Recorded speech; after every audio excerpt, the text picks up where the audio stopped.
All right. Happy Tuesday, everybody. Big waves to you. Good to see you. Yes, yes, yes. So I'm back in town, back in the office this morning. So but I am super excited to be a part of this community. And our word for today is cultivate. Cultivate. And I got to tell you just a quick story, okay? Well, when I was in my 20s, I was in between jobs. I was in the computer department. I was in between jobs. So I went to work with my uncle. Here's what I thought about when I first saw the word cultivate. Went to work with my uncle that is a farmer. And I started driving a tractor and cultivating, getting ready to plant cotton. And I went to the end of the row one day with a big, what's called a cultivator on the back that turns up all the dirt. And when I swung it around, I hit a telephone pole with the cultivator. And it cost my uncle a lot of money. And that's what I remember when I first saw the word cultivate. It was not a good memory for me, but it was a life lesson. But so just so you know, my profession was not farming, but I did drive tractors a lot. I enjoyed it. So cultivate, just a little FYI out there for me. But if you look at the word prepare and use for crops or gardening, is where I went with the definition. Cultivate flowers, not weeds, in the garden of your mind. Something I came across. And so mine is really quick this morning, hopefully. What are you cultivating in your life? And obviously I'm talking to myself when I'm talking this. What am I cultivating? Am I cultivating weeds? Or am I cultivating flowers? Weeds are things like, think about you, your daily walk, just this week already. Complaining, negative thoughts, poor attitude, poor health, or flowers, positive thoughts, gratitude, healthy habits, strong relationships.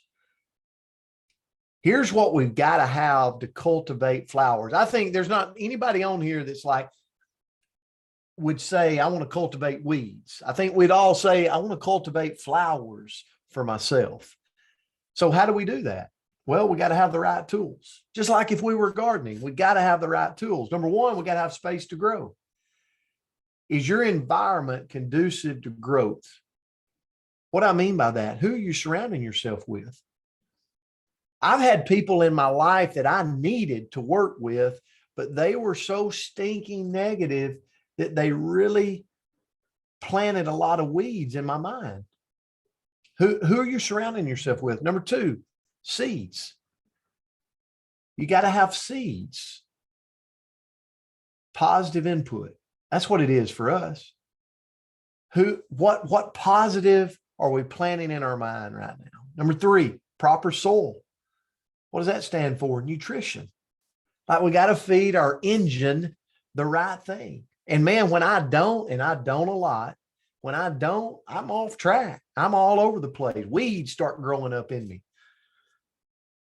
Number four, sunlight. We got to get outside. There's just something about when we get outside, we walk around, we let that sun beam on us. It moves us. We stand up taller and straight, just like flowers do. Number five, fresh water. We got to shower ourselves every day with gratitude. What are you grateful for this morning? Number six, shovel. Got to have tools in our toolbox. What does that mean? Got to have shovel to garden. What does it mean? Books, audios, mastermind groups, just like this to kick our day off. And then the last one is we got to hold the weeds. Like weeds are going to come up. We got to hold them. So we got to rid ourselves of things that don't serve us. If it doesn't serve us, get rid of those weeds. So Coach, that's where I went this morning. It's a great word for me. I'll turn it to you. All right. Thank you. Awesome job. We're just going to jump right in this. When I saw the words, when Andrew and Coach sent them out to me, cultivate. I like Brent. I started immediately thinking about farming. Now, I think I might have ridden a tractor one time in my life. I can't say that I had that privilege because my granddaddy would never let me. He was a smart man. So, but anyway, there are several definitions for cultivate. I'm going to focus on this definition for today's 3 or 4 minutes, and it's going to be the definition that says to improve by labor, care, or study, also to acquire or develop. In today's world, y'all, we're all so busy running around, doing our job, taking care of our family, helping our friends, doing for others, that we, guess what we do? What we're really great at, every single one of us, we neglect ourselves. I think we all do that. So we need to start finding ways to cultivate self-love in order to create or maintain balance in our own life. That's something that we all get away from too much. Let's start by listening to this quote, and Coach touched on it. Your mind is a garden. Your thoughts are the seeds. You can grow flowers or you can grow weeds. So I think we all can agree that we want our mind to grow flowers and not weeds. I think we're all on the same page on that one. Here's just a few things that I'm going to hit on that can help us cultivate self-love. So just stay with me. I'm going to breeze through them quickly. First one is self-acceptance. What we resist is what persists. That's a pretty cool little saying because it's it's a fact, Jack. What we resist is what persists. When we don't accept ourselves, we automatically strengthen a negative self-concept. Low self-esteem is self-reinforcing. Making change in self-acceptance is very difficult. If we learn to accept shortcomings, it's easier, guess what, to just let them go. Just let them go. Remember, this self-acceptance is greater than self-esteem, and self-acceptance paves the way for self-love. Another way to cultivate our self-love is for the practice of self-forgiveness. Are we not harder on ourselves than we are anybody? Sometimes what we did or what we did is really not who we are. Can you think of things that you've done and you go, that is not me. Why did I do that?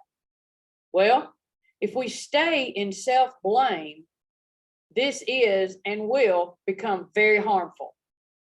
So on the other hand, there's two sides to this. On the other hand, guilt sometimes can motivate us to change and reach out to others. Our greatest healing is self-forgiveness, and it's possible with confession and amends. A third way to cultivate self-love is to practice self-appreciation. Once we pull the weeds in our mind, we should feed our mind garden with self-appreciation. We'll go through this really quickly. How are some ways to do this? Inventory our strengths, inventory our accomplishments, inventory our loving qualities, inventory our acts of courage, inventory your loving qualities, inventory our acts of courage, inventory your desire to give, love, and grow. Y'all, that's a lot of things to take inventory on ourselves. And I would be willing to bet that you can find a lot of things that you can appreciate yourself for. In closing, in order to cultivate more self-love, simply practice gratitude. We talk about that all the time. Gratitude will always open our hearts. I want to end with this quote. Don't forget to tell yourself positive things daily. You must love yourself internally and glow externally.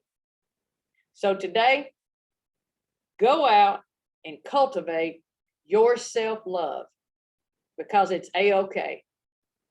Love y'all. Y'all have a great day. Great message, Coach. Thank you so much, guys. We love you. We appreciate you. Have a great Tuesday. We'll see you back on Hump Day tomorrow. Yeah. Hump Day Wednesday. Y'all have a good one. Great message. Blessings. Thank you. Have a wonderful, awesome day. That was a great Have message. day. Thank you. Thank you so Love much. you. Love you guys. Have a great day. Jerry, Allison, have a good one. Bye.